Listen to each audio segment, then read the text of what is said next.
అందమైన పూల తోటలో చీమల కలనీలో రాణి అనే చీమ ఒక కల కలిగింది. ఆమె అందరికంటే అందమైన, విలాసవంతమైన ఇల్లు కట్టుకోవాలని అనుకుంది. కిచెన్, డైనింగ్ హాల్ మరియు స్విమ్మింగ్ పూల్తో ఆమె తన స్నేహితులందరికీ ఈ ప్లాన్ చెప్పింది. వృద్ధబుద్ధి అక్క రాణిని దగ్గరకు పిలిచి అన్నది, కూతురు, ఇల్లు అందంగా ఉండటం మంచిది, కాని అసలు సంతోషం ఎక్కడ ఉందో గుర్తుంచుకో. రాణికి అర్థం కాలేదు. ఆమె అన్నది, అక్క, అందమైన ఇంటిలో ఉంటే సంతోషం వస్తుంది కదా. బుద్ధి అక్క నవ్వింది. రాణి తన కొత్త ఇంటి పనిని మొదలుపెట్టింది. చిట్టు, వేణు మరియు మోహన్ అందరూ సహాయం చేశారు. వారు మట్టి తీసుకువచ్చారు, చిన్న రాళ్లు సేకరించారు. వారం రోజుల కష్టపాట తర్వాత అందమైన ఇల్లు సిద్ధమయ్యింది. కిచెన్లో చిన్న చిన్న అల్మారాలు, డైనింగ్ హాల్లో అందమైన టేబుల్ మరియు వెనుక ఒక చిన్న స్విమ్మింగ్ పూల్. ఇల్లు పూర్తయ్యాక రాణి చాలా గర్వపడింది. ఆమె అందరికీ తన కొత్త ఇల్లు చూపించింది. చూడండి, నా కిచెన్ ఎంత అందంగా ఉంది, ఈ డైనింగ్ హాల్ ఎంత విలాసవంతం, మరియు ఈ స్విమ్మింగ్ పూల్. అందరూ ఆశ్చర్యపోయారు. నిజంగానే చాలా అందమైన ఇల్లు అయింది. కానీ కొన్ని రోజుల తర్వాత రాణికి ఏదో వింతగా అనిపించింది. ఆమె తన అందమైన ఇంటిలో ఒంటరిగా కూర్చుని ఉండేది. స్విమ్మింగ్ పూల్లో ఒక్కదానిగా ఈదుతూ, కిచెన్లో ఒక్కదానికే వంట చేసుకుంటూ. ఆమెకు ఎందుకో బోరు కొట్టుతోంది. అంత అందమైన ఇల్లు ఉన్నా సంతోషం రావడం లేదు.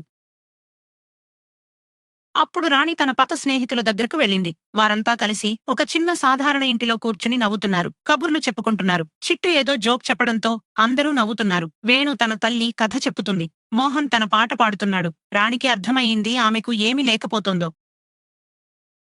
రాణి బుద్ధి అక్కను కలిసింది. అక్క, నా ఇల్లు చాలా అందంగా ఉంది, కాని నాకు సంతోషం లేదు. ఎందుకు అని అడిగింది. బుద్ధి అక్క అన్నది, కూతురు, ఇల్లు అంటే కేవలం గోడలు కాదు. ప్రేమ, స్నేహం, భాగస్వామ్యం ఇవే ఇల్లును నిజమైన ఇల్లుగా చేస్తాయి. నీ అందమైన ఇల్లును అందరితో పంచుకో, అప్పుడు అది నిజమైన ఇల్లు అవుతుంది. అందరితో పంచుకో, అప్పుడు అది నిజమైన ఇల్లు అవుతుంది. రాణికి అర్థమయ్యింది. ఆమె వెంటనే తన అందరు స్నేహితులను ఆహ్వానించింది. దయచేసి మీరందరూ నా ఇంటికి రండి. కలిసి ఉందాం, కలిసి వంట చేసుకుందాం, కలిసి స్విమ్మింగ్ పూల్లో ఆట ఆడుకుందాం అని అన్నది. అందరూ సంతోషంగా అంగీకరించారు.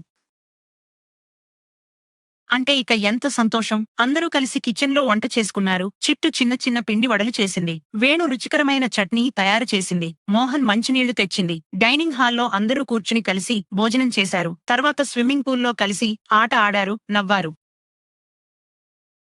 ఆ రోజు రాత్రి రాణి తన కొత్త ఇంటిలో తన స్నేహితులందరితో కలిసి కూర్చుంది. ఆమె గుండెల్లో ఎంతో సంతోషం. ఇప్పుడు ఆమె ఇల్లు నిజంగానే పూర్తయింది. ఎందుకంటే అది కేవలం అందమైన గదులతో కాదు, ప్రేమ మరియు స్నేహంతో నిండిపోయింది. రాణికి అర్థమయింది, నిజమైన సంతోషం విలాసవంతమైన వస్తువులలో కాదు, ప్రేమతో భాగస్వామ్యం చేయడంలో ఉంటుంది. మీరు కూడా మీ జీవనంలోని మంచివన్నీ ఇతరులతో పంచుకుంటారా? కామెంట్స్ లో చెప్పండి మరియు మరిన్ని అందమైన కథల కోసం సబ్స్క్రైబ్ చేయండి. అండ్ సో, నిజమైన సంతోషం విలాసవంతమైన వస్తువులలో కాదు, ప్రేమతో భాగస్వామ్యం చేయడంలో ఉంటుంది. Thank you for watching. If you enjoyed this story, please like and subscribe for more inspiring stories every week.